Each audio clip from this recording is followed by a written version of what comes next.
ACB ન્યૂઝમાંથી news manager Gopal Panchal. જયેશભાઈને તો આપણે ઓળખીએ જ છીએ, દરેક વ્યક્તિને મદદરૂપ થાય છે. આજે એમણે એક સરસ આયોજન કર્યું છે, આપણે એમને સાંભળીશું.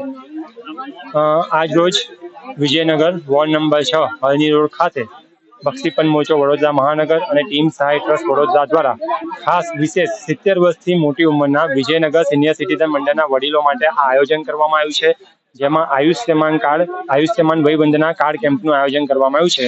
જેમની ઉંમર 70 વર્ષથી વધારે હોય છે તેઓને માત્ર આધાર કાર્ડના પુરાવા માત્રથી જ આયુષ્યમાન કાર્ડ સરકાર તરફથી 5 લાખની સારવાર સુધીનું આપવામાં આવે છે. એ વિશેષ આયોજન આજે આ સ્થળે કરવામાં આવ્યું છે, જેમાં ભારતીય જનતા પાર્ટી વડોદરા મહાનગર બક્ષીપંચ મોરચાના પ્રમુખ ભરતભાઈ સ્વામી, ઉપપ્રમુખ દુરાભાઈ લુવાલ તથા તમામ વિશેષ પદાધિકારીઓ આ કાર્યક્રમમાં ઉપસ્થિત રહ્યા છે. આજે અમારો પ્રયત્ન છે કે વોર્ડ નંબર 6 આ વિસ્તારમાં ઓછામાં ઓછા અમે 300 લાભાર્થીઓને આયુષ્યમાન કાર્ડ આપીએ. એવા શુભ અવસરથી, એવા ઉમદા સેવાકીય કાર્યના ઉદ્દેશથી અમે આ કાર્યક્રમનું આયોજન કર્યું છે.